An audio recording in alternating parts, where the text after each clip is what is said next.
Bonsoir Shima. Bonsoir, bonsoir, bonsoir tout le monde. Bonsoir. En fait, je suis montée parce que j'ai une question à vous poser. Ouais? En fait, j'aimerais bien poser à vous, Jack, tous les apostats, amis apostats, tout ça, parce Bah que là, il y a que vraiment, moi. voilà. Ouais, ok, c'est bon, c'est bon. Et pourquoi vous critiquez que islam sunnite, pas par exemple chiite et pas coranique, parce que c'est la même dogme. En fait, moi je critique plus ou moins, mais je maîtrise plus l'islam sunnite déjà. Je suis ex-musulman sunnite. Je connais pas le chiisme, mais j'ai pas le temps d'étudier. Mais en soi, je critique plus l'idéologie religieuse et l'autorité religieuse et ce qu'elle fait faire aux gens. Donc par exemple, quand un coraniste ou un chiite monte, je lui demande immédiatement est-ce que tu es pour ou contre les mutilations génitales sur les enfants. Parce que tu sois sunnite, chiite ou coraniste, ils ont un point en commun, ils aiment couper des zboubs. Oui, c'est ça. Puis c'est parce qu'en fait, il n'y a pas grand-chose qui change entre sunnite et chiite, hein. Vraiment, ils Hmm. basent sur le texte, sur le Coran, sur le texte, Ouais, exactement mais comme... tu sais, les sunnites, il y en a 90% sur Terre. Donc c'est beaucoup plus probable que je tombe sur un sunnite qu'un chiite. Oui, c'est C'est ça. surtout ça. Toi, t'es quoi? Je suis athée. Et pourquoi ça t'intéresse l'islam? En fait, parce que je suis née dans un pays musulman, je suis enregistrée sur nom musulman, mais j'ai jamais pratiqué et j'étais jamais musulman. Je suis née dans une famille laïque, mais par contre, dans les sociétés, dans l'école, j'étais obligée d'être sur éducation islamique. Et Mais j'étais c'était influencée. c'était quoi, des sunnites ou des chiites? Cheat. Ah, c'est pour Cheat. ça. Bah, si tu veux, Et c'est le moment. Dis-moi pourquoi le schisme, c'est dégueulasse. Ça m'intéresse. Parce que j'y connais rien. Enfin, j'y connais un peu. J'ai lu le livre vert de Khomeini, qui est un bah truc voilà, complètement dinglingué, mais... voilà, c'est ça. Mais C'est tu l'as vraiment lu, toi? On le lit à l'école, ce livre? pas tous les partis. Pas tous les partis. Le parti dégueulasse, non, on ne les laisse pas en fait expliquer. Ouais, donc on lit Par rien, contre, quoi. exactement, on lit des partis qui sont intéressants, voilà. Mais nous, on sait très bien que c'était. Moi, à 7 ans, j'ai compris que c'est une religion de misogyne. À 7 ans.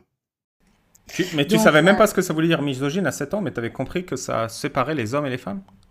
là, aujourd'hui, enfin, le mot Mais, misogyne, je ouais. sais. Mais qu'est-ce que t'as Mais compris à 7 ans? Qu'est-ce que t'as compris? en fait, c'est un petit peu parce que je suis iranienne, c'est un petit peu compliqué d'expliquer. Parce qu'en fait, si vous voulez, on est parti d'un pays libre tout à coup dans un pays musulman qui nous impose de mettre les voiles. Et moi, en tant qu'une fille qui avait 7 ans, que j'étais tout le temps libre, j'avais pas envie de mettre le voile. Donc, j'ai compris que voilà, ça, on est mal barré et on va rentrer dans un régime qui impose les lois islamiques. Et je suis grandie et vécu avec tout le mon cellule de corps islam. Et voilà, vraiment, Non, mais il y a un truc, j'ai pas compris. Qu'est-ce que à 7 ans, tu t'es dit, il y a un truc qui cloche? J'ai pas compris. j'étais obligée de mettre la voile À 7 ans? à 7 ans. Mais comment ça? Voilà. Mais t'avais pas tes règles, rien? Non, non, pas de tout Excuse-moi, dépend. c'est personnel, mais à quel âge t'as eu tes règles, si tu te souviens? Moi, j'avais 13 ans. Donc entre 7 et 13 ans, t'as porté le voile. Mais pourquoi? Je comprends pas. C'est quoi l'explication? Parce que On t'explique ou pas? parce que c'est obligatoire. Mais on Dès que vous t'explique rentrez. à 7 ans pourquoi tu portes le voile? Oui, parce qu'on va provoquer les gens. Donc on te l'a expliqué dès que tu l'as porté. Voilà. Et donc Et à il 7 nous ans, y tu t'es faut. rendu compte que toi, tu provoquais pas les hommes et que c'était absurde et injuste. Exactement. Voilà. Ils disent que voilà, c'est une fille, c'est une femme. Dès que vous rentrez à l'école, il faut mettre la voile. Sinon, vous provoquez, voilà, les hommes dans les rues. Mais il y a des hommes à l'école? À l'époque, il avait, mais aujourd'hui, non. Donc t'as pas besoin de mettre le voile à l'école, via qu'il n'y a pas d'hommes. Je comprends pas. Non, non, Désolé, non, je... non. C'est obligatoire, il faut mettre. Ah Et, bah sinon tu provoques aussi les femmes, ouais, j'ai compris. voilà, Ah, il c'est faut des les tarés quand femmes, même. voilà, femmes et l'homme, ça change rien du tout. Dès que vous rentrez à l'école, il faut mettre la voile. Mais vous Oui. êtes une petite fille, ça change rien du tout. Donc une petite fille de 7 ans peut provoquer un homme en Iran selon le schisme. Voilà. Et mais, par exemple, faites le vélo. Vélo, par exemple, en Iran, c'est interdit pour les filles. Quel Ah que ouais. soit, en fait, dès que vous êtes un petit peu grand, vraiment vous êtes petit, 3 ans, 4 ans, c'est pas grave, mais une fois que vous rentrez un petit peu plus grand, à la 7 ans, 8 ans, c'est interdit, vous n'avez pas le droit. Est-ce qu'il y a des mariages d'enfants en Iran? Et il y a, mais pas, en fait, il y a, normalement, l'âge de mariage en Iran, c'est 13 ans. Donc, À quand tu partir, allais à l'école, entre 7 et 13 ans, avant tes premières règles, est-ce que tu as connu une fille déjà mariée, de moins de 13 ans, qui non, allait à l'école? non, Ok. non, moi, en fait, je viens d'une région, qui n'est ni pratiquant ni croyant. C'est une région vraiment, c'est un petit peu à part, si vous voulez. Mais vous avez quand même mis le voile à l'école parce que vous aviez peur des Bien sûr, répercussions. bien sûr, bien sûr, on était obligé de mémoriser le sourate. On était obligé de lire de tous les livres coraniques, tout ça. On avait 4 heures cours de Coran et cours de islam à Et l'école. dans ta famille, on te disait que c'était des conneries ou pas? Exactement. Mon père, il m'a dit, c'est des conneries. Ce que vous lisez à l'école, ce que vous apprenez à l'école, il faut enterrer à l'école et vous rentrez à la maison. Et est-ce qu'il vous a dit de pas le dire en public? Exactement. On dit jamais en public. On n'avait pas le droit de dire en public. Surtout à Mais comment, l'époque. c'est-à-dire comment il vous dit ça? Il vous dit c'est des conneries. Ce que vous apprenez à l'école, vous le laissez à l'école et il faut dire à personne que je vous ai dit que c'est des conneries? Comme ça, il te le disait? Exact, exactement. Qu'est-ce qui, Voilà. qu'est-ce qui arrive si une femme n'aimait pas le voile? Mais de toute façon, vous connaissez pas l'histoire de l'Iran, les femmes, ils seront arrêtées, Mais si, je torturées, connais, je sais violées. pas, je sais tout, Voilà. mais c'est pour que les gens ils À moi, entendent.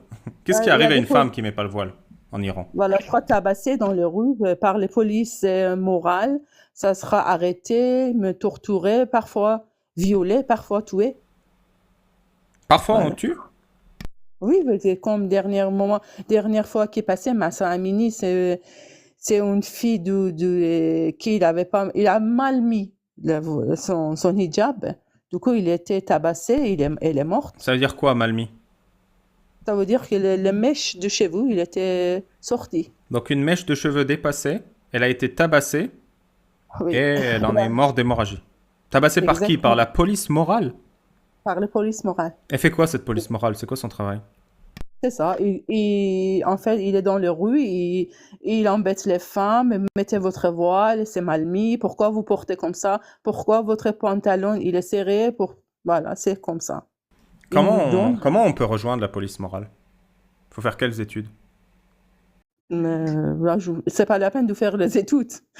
Dès que vous êtes en fait d'accord avec le régime islamique, vous pouvez rentrer dans les polices morales. Ça paye bien la police morale?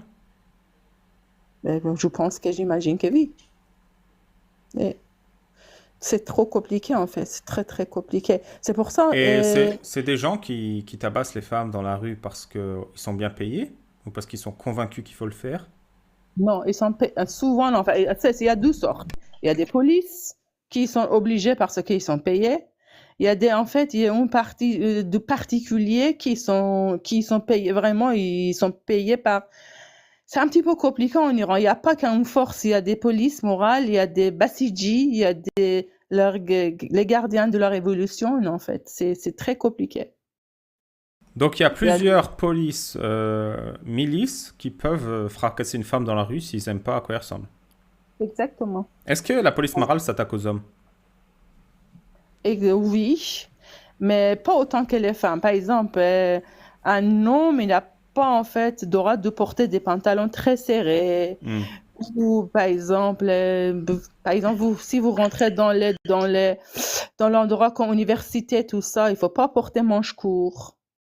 Voilà.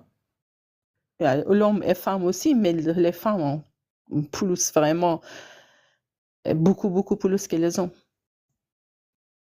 En fait, tout en favorise les hommes dans un pays qui pratique l'islam, qui fait charia, soi-disant, mais tout est en faveur des hommes. Par exemple, héritage, je ne sais pas, prix de Comment sang. ça fonctionne l'héritage en Iran dans le chiisme? Une fille, la moitié de son frère, héritage. C'est injuste, non? C'est injuste, bien sûr qu'injuste. En fait, héritage. Aussi, vous pouvez parler du prix du sang. Prix du sang, ça veut dire que si quelqu'un mort dans un accident, vous connaissez dans l'islam, il faut payer dié. des prix du Donc, sang. en Iran, si tu renverses quelqu'un avec ta voiture, tu payes le prix du sang. Tu vas pas en prison. Non, vous allez aux prisons, mais vous payez aussi prix du sang à les familles qui, en fait, ils sont vivants. Et pour les femmes, il est moitié que les hommes. C'est combien le Ça veut prix du dire sang pour un homme? ça fait par chameau, je ne sais pas combien Oh, chameau il attends, en faut. Iran, on paye des chameaux? Je comprends pas. Mais le prix du chameau, c'est pas qu'on Ah, va. le Voilà, prix de X chameaux, quoi. Et c'est combien de chameaux exactement. pour un homme et une femme, tu sais? Je me rappelle pas, à l'époque c'était 100. Là aujourd'hui, À l'époque, c'est quoi, il y a 20 ans? il y a 13 ans que j'habitais encore en Iran. Il y avait 100 pour l'homme et 50 pour femme. Voilà. Et pourquoi tu viens parler chez moi? Parce que c'est vraiment, j'aime bien, parce que j'ai souffert dans mon pays j'ai vécu islam, j'étais obligatoirement, voilà, c'était pas volontaire, c'est obligatoirement, j'ai souffert beaucoup. Là, je viens pour dire Une à seconde, je sais beaucoup. que c'est important ce que tu dis, mais dans le chat, loup blanc, si tu continues de copier-coller, je te bloque.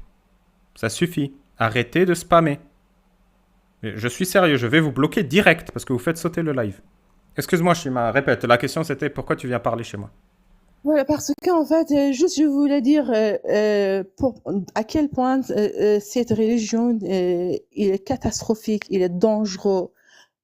Moi, je peux dire criminel. Vraiment, je ne peux pas vous dire parce que là aujourd'hui, nous on souffre à cause de ça. Mais moi, je vois par exemple parfois les gens convertir l'islam. Je parle là, moi je connais mon fils, il avait un petit ami qu'un jour il rentrait chez moi et le lendemain, je vois qu'il les voilait. Elle est voilée. Et moi, j'étais tellement étonnée. Je lui dis, qu'est-ce qui se passe? Pourquoi tu es voilée? Qu'est-ce qui se passe? Et il m'a dit, j'ai converti en islam. Et j'étais tellement étonnée. Je lui dis, comment ça? Et il m'a dit qu'il y a un ami africain qui l'a amené à la mosquée, qui l'a fait de convertir l'islam. Après, j'ai commencé à expliquer pour elle. J'ai expliqué tout ce qu'en fait j'ai vécu en Iran. Et je l'ai amené des textes de Coran, Surat Nisa, je pense que Surat Nisa, voilà. Tout ce qui par rapport, qui dit misogyne et que j'ai dit, tu sais, si tu es musulman, tu dois accepter que mon fils sera marié avec quatre femmes, tout ça, j'ai expliqué tout ça. Après, j'ai cherché, je vois, après, je ne peux pas dire majoritaire, mais pour moi, tout ce que j'ai vu qu'ils ont converti en islam, ils ont un problème dans leur vie privée ou à l'école, dans un moment faiblesse. Dans un moment faiblesse, je ne sais pas pourquoi ils intéressent l'islam. Après, parfois, moi, je pense que parce qu'en fait, chez Moyen-Orient, chez les Moyen-Orient, par exemple, chez les Maghrébins, il y a des gentillesses qu'il n'y a rien à voir d'islam. Vous savez, c'est surtout familial. Je sais pas, on mange ensemble. Il y a beaucoup de choses que, par exemple, on voit pas en Europe, qu'on voit au Moyen-Orient ou dans les pays maghrébins. Je pense que souvent, ces gens, cette fille, en fait, moi, je parle de les filles parce que je connais pas les hommes qui font convertir. Je parle de les filles. J'ai l'impression en fait, ils se trompent. Les gentillesses, du chaleur des Moyen-Orient. Et ils se trompent par rapport à l'islam. Non, il n'y a rien à voir d'islam. Ça, c'est culturel. Culturellement, il y a une partie de cette terre, les gens, ils sont en fait beaucoup plus chaleureux que, par exemple, en Europe. Il n'y a rien à voir de islam, en fait. Ce que j'ai expliqué pour la petite amie de mon fils, je dis ça. Et après, j'ai demandé pourquoi tu étais convertir. Et il m'a dit parce que vous êtes très gentil. Je dis moi-même, je ne suis pas musulmane. Attends, j'ai pas compris. Ton petit ami a ramené C'est pas mon petit Non, ami. pardon, ton fils a ramené sa petite amie. Oui. Et parce qu'elle t'aime beaucoup, elle s'est convertie à l'islam, alors que vous n'êtes même pas musulman. Voilà, non, c'est pas moi, c'est pas par rapport à moi. Elle dit que en fait, nous, tous les musulmans, tous les pays Ok, c'est pas par... Donc musulmans, elle était convertie avant qu'elle rencontre ton fils. non, pendant qu'il a Pendant. converti, Et pendant, ton mais il n'y a fils, rien il est à pas voir. musulman. Non, il n'y a Et- rien à voir de nous, en fait. Il avait une amie du Nigérien, c'est un Africain musulman, à cause d'elle. C'est pas nous, on n'est pas musulmans. Nous, on n'est rien du tout en islam. On Et ton peut, fils, ça en l'a fait, pas choqué que sa copine elle se convertisse? Ou elle lui en a parlé ou... oui, il a choqué un petit peu, mais après, il m'a dit, maman, c'est en France, chacun, il est libre. Il ne dit rien. Mais par contre, moi, je dis, ne rentre pas chez moi avec la voile. Clairement. Je dis, j'aime pas parce que dans mon pays, les femmes, ils se battent pour enlever les voiles, ils se battent contre l'islam. Moi, je supportais pas que dans un pays comme en France, tu te habilles comme ça. Et moi, je peux pas, j'arrive pas. J'ai en fait échappé Et pour elle a tout. accepté? Au début, oui. En fait, il a resté pendant quelques jours avec moi. Au début, oui, mais après, il est parti et ça commence. Ça commence encore. Même aujourd'hui, elle est voilée. Mais il n'est pas plus avec mon fils, mais elle est voilée. Voilà. C'est quelque chose que je comprends pas. Est-ce que tu penses qu'un jour l'Iran sera un pays au moins aussi libre que la France? On était à Baba jusqu'en 1979. On était. Et qu'est-ce qui s'est passé Mais en 1980? Ça, j'ai envie de savoir, hein. oui, oui, bien sûr. En 1979, vous savez, le Shah d'Iran s'était renversé par les grands puissants, la France, Angleterre et États-Unis. Et il y avait une révolution en Iran, les gens ils étaient manipulés. Du coup, Khomeini, qui il était logé en France, il est venu en Iran avec Air France, vraiment jet privé Air France. À la base, c'était pas une révolution islamique, c'était une révolution, voilà. Mais elle a dit en Iran qu'il a fait taqiya, donc il vous prend le pouvoir. Donc on est parti dans un pays islamiste. Voilà, c'est ça qui s'est passé. Donc, mais par contre, nous, les femmes iraniennes, on s'est battues tout le temps. On n'a jamais accepté. Depuis toujours, voilà, on s'est battu contre le régime islamique, surtout les femmes, hein, surtout les femmes en Iran. Donc là, même aujourd'hui, on se bat contre ce régime. Ils n'arrivent pas à convaincre et vaincre les femmes. Ils Qu'est- n'arrivent pas. Parce que Qu'est-ce nous, qu'il on connaît notre droit. Nous, qu'est-ce qu'il faut aux femmes iraniennes pour qu'elles gagnent? Qu'est-ce qui vous manque? euh, en fait, ce qui nous manque, si vous voulez, nous, on a déjà gagné. Moi, je pense qu'en tant que les femmes, par rapport, surtout par rapport au hijab, tout ça, je pense qu'on a déjà gagné parce qu'ils n'arrivent pas. En fait, aujourd'hui, si vous allez en Iran, à Téhéran et même les petites villes, les femmes, ils ont enlevé les voiles malgré qu'ils savent que c'est très, très dangereux, malgré qu'ils savent que ça peut être très, très dangereux pour eux, ça sera arrêté ou Non, peut-être tué je l'ai pas ou différent. battre. Pour qu'une femme en Iran puisse enlever son voile sans que ça soit dangereux, qu'est-ce qu'il vous faut? Qu'est-ce qui manque?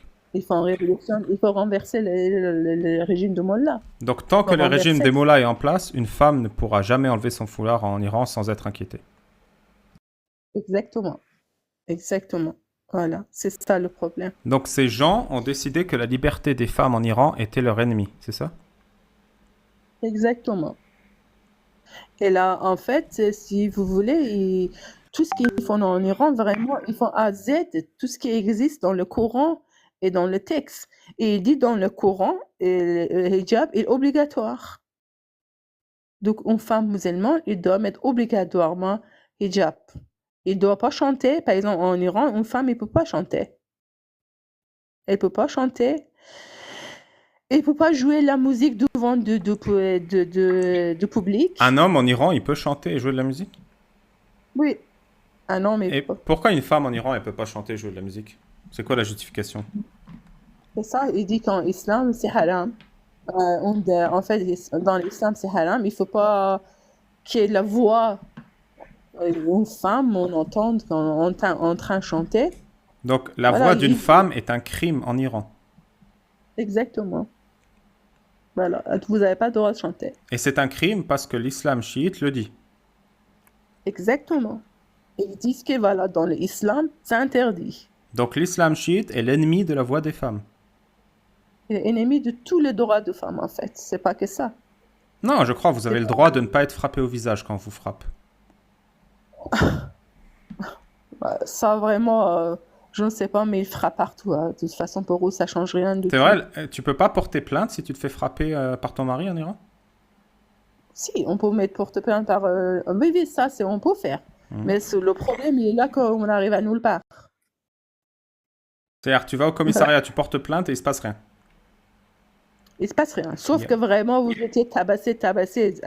Voilà, vous arrivez au point d'où morte. Mhm. Oui, peut-être ils vont vous envoyer chez le médecin légitime, tout ça, pour faire un porte-plainte, tout ça. Mais finalement, le juge, il va dire, est-ce qu'ils vous donnent manger? Oui. Est-ce que vous avez un toit? Oui. Est-ce que il n'est pas, par exemple, drogué, alcoolique, tout ça? Non. D'accord. Allez vivre avec. Ce n'est pas grand problème. Voilà, c'est ça. Il y a beaucoup de femmes qui sont mortes comme ça, hein. Il y a beaucoup de femmes qui s'étaient tabassées pour leur mari. Ils sont allés mettre porte-plainte, mais le juge, il dit non, il n'y a pas de... Dès que vous avez des choses à manger et des vêtements à porter et un toit sur votre tête, c'est pas un problème. Allez vivre. Et là-bas, moi, je connais deux femmes qui étaient finalement tabassées, ils sont mortes. Donc, que tu connais personnellement? Personnellement, oui. Quand C'est... tu étais en Iran, il y a plus de 13 ans. Oui, oui, oui, oui, oui. Et comment t'as Oui, oui. appris? Comment t'as appris? En fait, c'est quelque chose que dans le journal, tout le monde parle. Donc, tu l'as appris dans le journal qu'il y a telle personne est morte sous les coups Oui, et t'as après, vu que c'était le nom de ton ami. en fait, c'est pas mon ami, c'est un ami de mon ami. Ah, donc quelqu'un, tu savais qu'il habitait là, quoi. Oui, oui, je connais déjà quelqu'un que je connaissais. Oui. Et ça arrive à quelle fréquence, ça? Combien de fois dans le journal ça apparaît, ce genre d'histoire? C'était un petit peu, en fait, c'était beaucoup parce qu'en fait, c'était une association féministe, à peu près, on peut dire féminine, c'est Mhm. comme féminin, enfin, qu'ils ont enfin appuyé sur ça. Donc, voilà, surtout sur les réseaux sociaux. C'est pas le journal vraiment dans le pays parce qu'on va le censure. Tu Dans les sais, réseaux sociaux. en Syrie, on avait ça aussi. Moi, j'ai grandi en Syrie. De temps en temps, on nous expliquait que telle cousine de cousine que j'ai jamais vue de ma vie, parce qu'elle restait chez elle toute la journée, bah, il y a eu une explosion de gaz. Et elle est morte. Et c'était marrant Voilà. le nombre de femmes, jamais d'hommes, qui mouraient d'une explosion de gaz. Mais il n'y a pas eu Et- d'explosion dans le village, il n'y a pas eu de bruit, il n'y a rien. On dit non, mais c'est le gaz, elle est morte. oui. Oui, en Iran, il dit que c'est un accident. La tête, il a été frappé, il a glissé et la tête, C'est ça. Et tout voilà, le monde, il y a tout le temps des femmes comme ça qui glissent et qui se tapent la tête. voilà. Elsa Sentaxas, il est syrien aussi, il confirme. C'est toujours une explosion de gaz. Et pour les hommes, quand les hommes ils disparaissent, c'est une crise cardiaque. Comme ça, tu En sais, Iran, dans les années 80, le régime de Bachar el-Assad, il a massacré les Syriens. oui, Il a je envoyé connais. les hélicoptères pour tirer. Et il y a plein de gens qui sont morts. Et du coup, on te dit, ouais, un tel, il est mort en 80 d'une crise cardiaque. Et un tel aussi, un tel aussi. Et il y a eu comme ça 70 000 crises cardiaques en Syrie dans les années 80. Chez nous, pareil. Soit ils se suicidaient, soit c'était... Non, non, ils ont euh, glissé, ils sont tombés sur leur tête. C'est toujours. voilà, c'est comme ça. De toute façon, dans tous les pays Oui, dictateurs, pas c'est comme Bachar, ça. Hafez, pardon, Hafez el-Assad. Hein, va faire ça, oui. De toute façon, dans tous les pays dictateurs islamistes, c'est comme ça, hein. C'est même chose. Ce qui passe en Iran, c'est la même chose qui passe en Syrie, c'est la même chose qui passe partout. C'est ça. En fait, tu sais, Alibaba, ça me dérange ici. Parfois, on vient de parler d'islam, par exemple, sur les lives, on parle de l'Iran, tout ça. Ils disent, vous êtes chiite. Je dis, par contre, c'est pareil, en fait, il n'y a rien qui change. Pour moi, moi, je connaissais pas islam sunnite. Là, à force de monter sur les lives et écouter les gens, par exemple, comme Jack Le Fou, tout ça, là, je viens de, en fait, découverte de l'islam sunnite. Mais je vois, oh, il y a il y a rien qui change entre islam sunnite et chiite, à part qu'ils disent qu'après le prophète, par exemple, ses enfants et son beau-fils Ali, il avait, en fait, il devait remplacer le prophète. Et chez les sunnites, ils disent que c'est 4 califats, tout ça. Il n'y a que ça qui change. Par contre, les détails, c'est pareil. Pareil. C'est pareil, en fait. Tout ce qui est héritage moitié, moi, je vois en Algérie aussi, les femmes, ils ont héritage moitié que les hommes. En fait, tout, c'est pareil. Mariage petite fille, je sais pas. Tout est pareil. Il n'y a rien qui change. Mais après, il dit non, c'est chiite. Islam, c'est pas, Islam, c'est la religion de la paix et l'amour. Moi, j'ai jamais vu amour et la paix dans l'islam.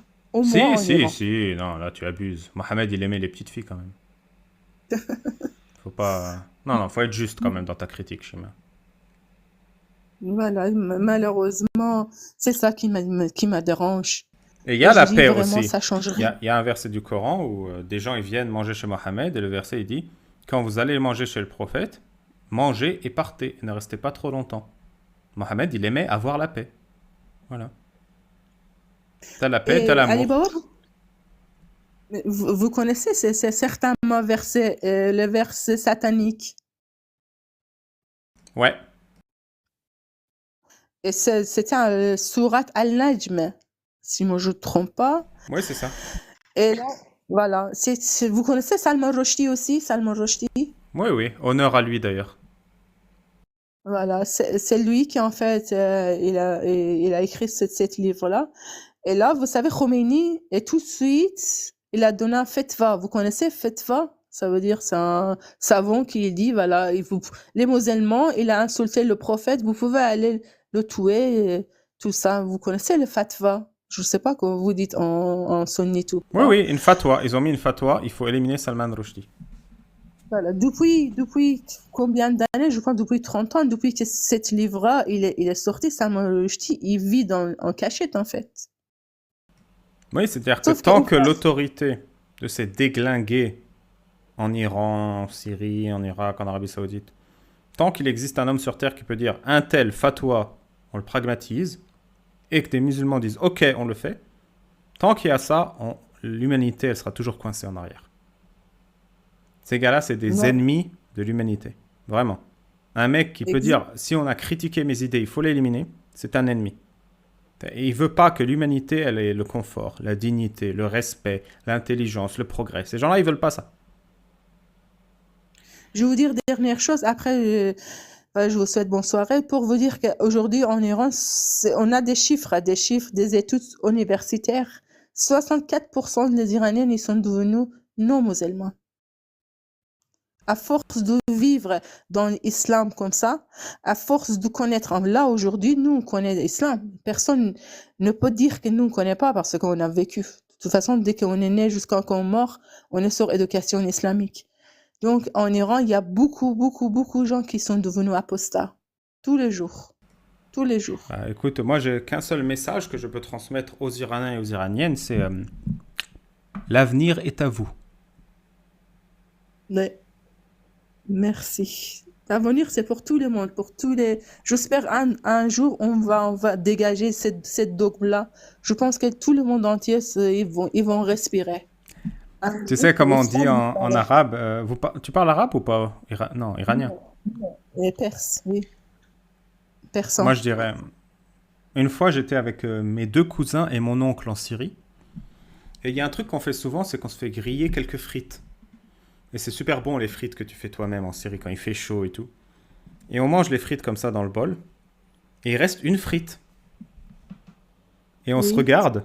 Moi, je regarde mon cousin me regarde, il regarde mon oncle, on se regarde, on est quatre comme ça à se regarder, à regarder la frite dans le bol.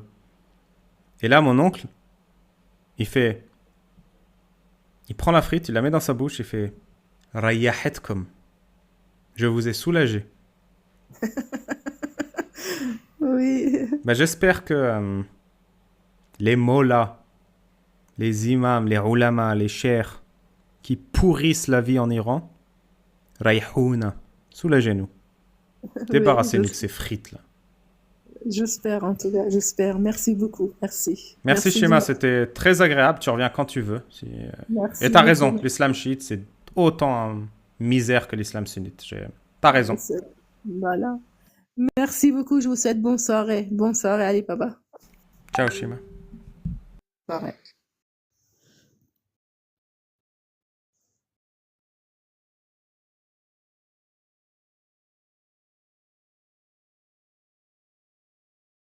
Bah, deux témoignages de femmes puissantes. Hein. Moi, ça me fait plaisir. Hein. Je suis honoré que les femmes, elles veulent porter leur voix chez moi. Donc, merci. C'est un honneur. Et vous dites des choses qu'il faut dire et qu'on n'a pas assez dites. Et moi, je trouve ça injuste. On est en 2024. On n'est pas en 2000. On n'est pas en 80. On n'est pas en 60. On est en 2024 et tu peux être une femme et te faire tabasser dans la rue parce que tu as montré tes cheveux. Genre, vraiment, l'absurdité du truc, parce que tu as montré tes cheveux. C'est c'est- c'est- c'est tellement absurde. En fait, je m'imagine vivre dans un monde où il n'y a pas ça, et tu lis un roman où on décrit une femme qui se fait tabasser dans la rue parce qu'elle a montré ses cheveux, dans une société civilisée, technologique, avancée en 2024, et toi tu fais, mais c'est quoi ce roman? C'est de la merde, la science-fiction, là. On tabasse pas une femme parce qu'elle montre ses cheveux. Et pourtant, si. C'est pas un roman, c'est notre réalité. C'est comme ça chez nous. C'est un truc de dingue. C'est un truc. Moi, ça me fait halluciner, vraiment.